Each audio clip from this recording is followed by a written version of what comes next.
کیوں؟ بسم اللہ الرحمن الرحیم۔ جیسے میں نے پہلے بات کی تھی، رضا جو ہے نا اس وقت جو تاجر کا قتل کی اسے بہت ہاٹ ایشو بنا ہوا ہے کراچی شہر کے لیے، نہ صرف کراچی شہر کے لیے بلکہ پولیس کے لیے بھی، کیونکہ پہلے تو یہ بات کی جا رہی تھی کہ شاید یہ خودکشی کا واقعہ ہے جس کے اوپر پولیس نے بھی بڑے خاموشی سے جو ہے نا معاملات کو حل کرنے کی کوشش کی، اور ان کے والدین کی جانب سے جب بھرپور مزاحمت ہوئی اور احتجاج کا راستہ اختیار کیا گیا، جس کے بعد نہ صرف قبر کشائی ہوئی بلکہ اس کی دوبارہ پوسٹ مارٹم کیا گیا، جس میں گولی کے نشانات اور تشدد کے نشانات بھی پائے گئے۔ اس بارے میں جو ہمارے ساتھی ہیں، ہمارے سینئر کرائم رپورٹر ہیں یاسر حسین، یہ اس معاملے کو دیکھ رہے ہیں، تو ان سے میں نے کوشش کی کہ کچھ چیزیں جاننے کی کوشش کروں جو میری بھی کریوسٹی تھی کہ ایک آدمی پیچھے سے کیسے گولی مار کے خود کو خودکشی کر سکتا ہے، اور دوسرا یہ ہے کہ ہم ایک ٹیکنیکل بات مجھے پوچھنی ہے کہ گولی لگنے اور گولی کے باہر نکلنے کے جو ایک سائز ہوتا ہے، سوراخ ہوتا ہے، یا جس طرح سے اس کو گولی لگتی ہے وہ کیا ہوتا ہے۔ تو وہ یاسر بہت شکریہ آپ، میں آج آپ سے اس حوالے سے بات کریں گی۔ پہلے تو بات یہ بتائیں کہ یہ کیا واقعہ کیا ہے اور اس کو کس طریقے سے آپ سمجھتے کہ کیا ہوا یہ؟ سر بہت شکریہ۔ دیکھیں یہ نوجوان تاجر بہت تیزی سے ترقی کر رہا تھا، پھر اچانک سے اس کے اغوا کا ایک مقدمہ درج ہوتا ہے فیروز آباد تھانے میں، پھر 2 دن بعد اس شخص کی لاش ملتی ہے گلستان جوہر سے۔ اس کے بعد تفتیش کا دائرہ جو ہے وہ پولیس بڑھاتی ہے، اور اس کے بعد جو ان کے لواحقین ہیں، ان کے father and mother and sister, ان کو تھانے بلا کر جو ہمیں ان کے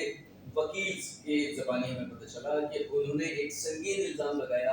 ایسٹ پولیس کی انویسٹیگیشن پر، کہ انہوں نے انویسٹیگیٹ جو ہے اس معاملے کو صحیح طرح نہیں کیا، اور وہ بضد رہے کہ فیملی کو بلا کر ہراساں کرتے رہے، ان کو پریشر دیتے رہے کہ اس معاملے کو خودکشی پہ ہی آپ جو ہے ختم کرتے ہیں، اس بچے نے خودکشی کی ہے۔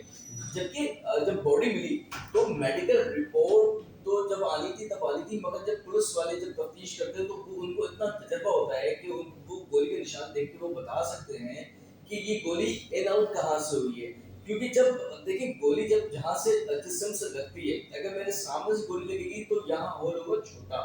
اور اگر میرے باہر سے گولی اگر آؤٹ ہو گئی تو وہاں ہول رہے گا بڑا، اور اگر میرے باہر سے لگے گی اور اگر اندر رک گئی گولی تو اندر ہی رہ جائے گی، اور جتنی قریب سے وہ گولی لگی ہے تو یقیناً قریب سے لگی تو باہر سے آگے کی طرف سے وہ آؤٹ ہو گئی، تو باہر جو اس کی بیک سائڈ پہ تھا اس کے پاس اس کے جو سرکل تھا جہاں سے گولی ان ہوئی ہے وہاں جلا ہوا بھی نشان تھا، یعنی کہ گولی کو بہت قریب سے مارا گیا ہے۔ جب گولی بالکل قریب سے لگتی ہے تو وہ اتنی گرم ہوتی ہے تو وہ جس جگہ سے ان ہوتی ہے وہ جلا دیتی ہے آپ کا، تو وہ پولیس والوں کو اسی ٹائم سمجھ جانا چاہیے تھا کہ جب گولی پیچھے سے لگی تو خودکشی کا معاملہ نہیں تھا ہی نہیں۔ اور پھر سوال اٹھتا ہے ایم ایل او رپورٹ کے اوپر، اس کا جو پوسٹ مارٹم ہوا وہ صحیح طرح کیوں نہیں ہو سکا۔ اس کے اوپر صرف یہ بتا دیا گیا کہ بھئی ایک گولی لگی سینے پہ، ان آؤٹ کا نہیں بتایا کہ کہاں سے لگی کہاں سے باہر آئی۔ اس کے بعد تشدد کے جو نشانات تھے وہ نہیں بتائے گئے، اس کے اوپر دانت اس کے ٹوٹے ہوئے، پسلیاں ٹوٹی ہوئی۔ اچھا اس میں یاسر جو پسلیاں ٹوٹی ہیں تو گولی لگنے سے بھی تو ہو سکتا ہے؟ سر گولی بالکل ایسا ہی ہے۔ دیکھیں جب کل دوبارہ سے جب ان کی فیملی نے کورٹ سے رجوع کیا، دوبارہ پوسٹ مارٹم کی بات ہوئی، قبر کشائی ہوئی، پوسٹ مارٹم کے سیمپلز پوسٹ مارٹم کرنے کے لیے سیمپلز دیے گئے، تو اس میں واضح طور پہ اس ابتدائی رپورٹ میں آیا کہ گولی لگنے سے بھی فریکچر ہوئے پسلی میں، اور اس کے اوپر تشدد ہوا ہے، اس کی وجہ سے بھی اس کی باڈی میں انجریز تھی۔ اچھا یہ بات اس میں کہی گئی ہے کہ جو ان کو چوٹیں لگی ہیں وہ مرنے سے پہلے کی، یہ ایک بڑی سگنیفیکنٹ بات ہے۔ اور انہوں نے یہ بتایا ہے اس پوسٹ مارٹم رپورٹ میں کہ یہ جو جھپڑا تھا اس کے اندر بلڈ تھا، تو اٹس مین کہ اس کو مارا گیا ہے، ٹارچر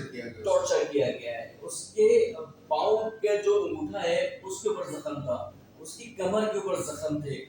کہ اس کے اوپر تشدد کیا ہے۔ تشدد کرنے کے بعد اس کو جو ہے وہ پھر اس کا قتل کیا گیا۔ اچھا میرے ذہن میں ایک چیز تھی کہ یہ سارا معاملہ ہوا ہے، اب جو بھی اس کو پریشر دے رہا تھا وہ اس کے مائنڈ سے کھیل رہا ہوگا، یہ میرا اپنا نظریہ ہے، میں غلط بھی ہو سکتا ہوں۔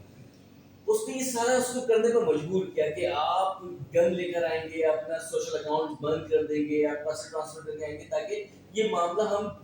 خودکشی کی طرف جائے گا۔ اچھا جب باڈی ملی